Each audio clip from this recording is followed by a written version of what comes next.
藏獒是一种特别强壮的大狗狗，它们有不同颜色的毛皮，比如黑色、纯黑、红褐色、杏黄、纯白和灰色。它们的头很宽，身体非常强壮。它们的眼睛表情丰富，通常是棕褐色。它们的胸部宽大，腰部也很宽，脚掌很大，有毛，爪子弯曲，尾巴有一定长度，通常自然卷曲。藏獒的名于中国的青藏高原地区，它们主要生活在中国的藏族聚集地区，也有一些分布在欧洲和美国等地。藏獒是非常勇猛、好战、果断、强壮、忠诚主人的狗狗，它们有很强的领地意识，对陌生人有攻击性。它们很适应寒冷的气候，但不太能耐受高温和湿度。藏獒的食物主要是肉，它们可以吃各种家畜和野生动物的肉、骨头和内脏，也吃一些植物，比如青稞、玉米、小麦、大米、小米和蔬菜。母藏獒的怀孕期大约是63天，每胎通常有4到5只小狗狗，有时候多达7到8只。它们的寿命大约是10到16年。藏獒非常忠诚地保护主人，因此它们是游牧民族最好的保护狗狗之一。它们也被认为是国王和部落首领的最佳护卫犬，因为它们不怕野兽。藏獒还对许多其他世界著名狗狗的改良起到了重要作用，比如圣伯纳犬。但由于多年来的特殊环境和血统问题，纯种的藏獒越来越少见。藏獒的祖先是很久很久以前活动在中国的青藏高原的野犬和狼。这些狗狗经过了很多年的培育，变成了藏獒，也被叫做羌狗。藏獒最早是在中国黄河上游地区被人类驯化和培育的，它们已经有近3000年的历史了。最早它们被称为羌狗，现在主要生活在中国的甘肃、青海和四川3个省份的交界地区，那里有高海拔、低气温和多雨的天气。藏獒非常勇猛、强壮、忠诚，它们被牧民视为最好的伙伴，帮助保护他们的家和牲畜。有人说它们是草原的保护神。藏獒的样子很特别，它们有着强壮的身体、大大的体型、厚实的皮肤和非常勇敢的性格。它们被认为是中国最古老、最原始的藏獒品种。它们在中国的高原地区生活了很多年，因此对那里的环境非常适应。甚至有一位叫马可波罗的旅行家，在看到藏獒时都感到很惊讶。他说藏獒非常勇敢，能够对抗大老虎，这显示出他们的勇气和坚韧。所以藏獒是一种非常特别的狗狗，有着很多年的历史，一直以来都被认为是最好的保护伙伴。它们的身体结构很好，肌肉发达，身体长大于高。它们的背部和腰部很宽，前后宽度差不多一样。胸部宽大，伸及到肘部位置，肋骨部分有点弹性，腹部稍微收紧，臀部宽而短。从侧面看，它们的背线比前肩稍高。成年的藏獒的体重通常在45到70千克之间，体高在60到72厘米，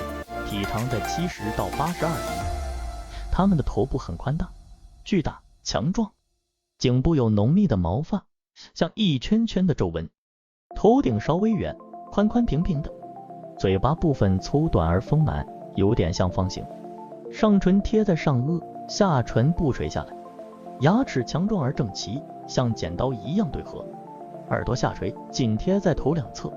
呈 V 字形，有一些毛发贴在脸颊上，眼睛小巧，呈杏仁形或三角形，颜色通常是棕褐色，有一些藏獒的眉心有对称的黄色圆点，鼻子宽大，鼻孔是圆的，鼻子和嘴巴通常是黑色的，但白色藏獒的鼻子和嘴巴是粉红色的。它们的颈部粗壮，长度适中，有浓密的毛发，形成皱纹一样的颈圈，胸部深广发达，胸宽，腰部长而宽，腿之间的距离宽大，肋骨展开很好，前腿粗壮，直立且平行，肩膀和地面垂直，后腿强壮，肌肉发达，关节坚固。从后面看，两只肘部垂直平行，它们的脚掌较大，有毛发，爪子包裹紧密，脚趾靠拢且适中大小，指部有弓形，脚垫后而坚韧，像猫爪一样。它们的背毛特别，分为2层，底层细密柔软，外层粗长。背毛的长度从颈毛、臀毛、尾毛、背毛、体毛、腿毛、脸毛逐渐减少。颈部、臀部和尾巴的毛比较长，头部和四肢下部的毛比较短。藏獒有不同的毛色，包括黑背黄腹、黑色、黄色或棕红色、白色。黑背黄腹的藏獒有一个特点，就是有2个明显的黄色或棕红色圆点在眼睛上方，有时被称为四眼。尾巴的根部有浓密的毛发，中等长度，自然卷在臀部，看起来像一朵菊花。藏獒通常生活在很高的地方，平均海拔在2000到4000米之间。它们最初来自中国的青藏高原东北部，那里有很多高山和草原。这个地方的气候非常特殊，有低温、高海拔、强烈的阳光和蒸发量大的特点。青藏高原是中国最大的高山草地区域之一，在这个地方平均气温很低，大约在0.3到1.4摄氏度之间，最高气温也不太高，最低气温可以降到零下34.4摄氏度。一天中的温差很大，白天和晚上的温度相差很大，有时候可以达到25摄氏度左右的变化。这个地方的年降水量平均为664.2毫米，主要集中在4月到9月，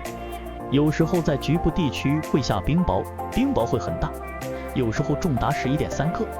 霜期很长，从每年8月中旬一直到第2年6月中旬，而且纯粹的牧区几乎没有无霜期。雪期也很长，从10月到第2年的4月，大约有7个月时间会有积雪。积雪的深度一般在5到8厘米之间，最多时可能达到20厘米。这个地方受北方寒流的影响，常常有强烈的风暴，最大的风力可以达到7到9级。虽然阳光充足，但因为风大和蒸发多，所以蒸发量也很大，可以达到1175到1320毫米，是降水量的2到3倍。所以藏獒生活在一个非常特殊的环境中，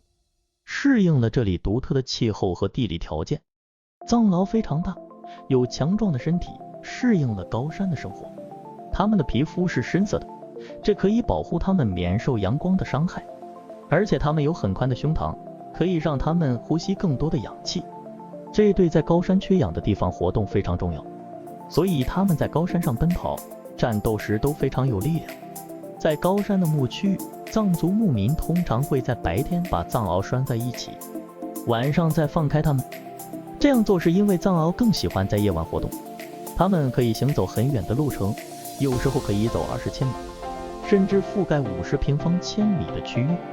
藏獒的性格非常勇猛，善于战斗，对主人忠诚，还有领地意识。它们有一些野性的特点，对陌生人有攻击性。另外，它们更适应寒冷的气候，不太喜欢高温和湿度。它们主要吃肉，可以吃各种家畜和野生动物的肉，也吃一些植物，所以它们在高山上生活非常适应。藏獒是一种非常特别的狗狗，它们天生就有着保护主人的本能，因此它们成为了游牧民族最好的守护犬之一，还被认为是国王和部落首领的最佳护卫。藏獒的功能非常广泛，它们可以保护主人，追踪东西，帮助捕猎，在早晚时保护运输，传递主人的信息等等。但一般来说，人们更习惯将它们看作是守卫家园的狗狗。在藏族牧民的生活中，藏獒是最忠诚的伙伴，最可信赖的朋友，也是最有用的助手。它们是世界上唯一不怕野兽的狗狗品种。这些狗狗对主人忠诚无比，与牧民生死相依，性格温顺，与主人同甘共苦。但在危险的时刻，它们会英勇站出来，勇敢斗争，甚至牺牲自己。藏獒有着惊人的记忆力，忠诚职守，能分辨家里的每只牛和羊，看守主人的草地、毡房和圈舍，绝不允许外人偷窃或侵入。藏獒一生只听从主人的命令，它会自然地将家庭成员排成等级，首先保护主人。在大雪封山或主人遇到危险时，藏獒可以充当信使，将信息传递出去以寻找救援人员。藏獒还可以作为运输工具，将食物和其他生活用品运回家，解决紧急的需求。一般情况下，一只成年的公藏獒可以一次背负5到6千克的物体，这就是为什么藏獒被认为是牧民生活中最重要的伙伴之一。谢谢大家今天跟我一起了解了藏獒这个狗狗品种，我们下期见。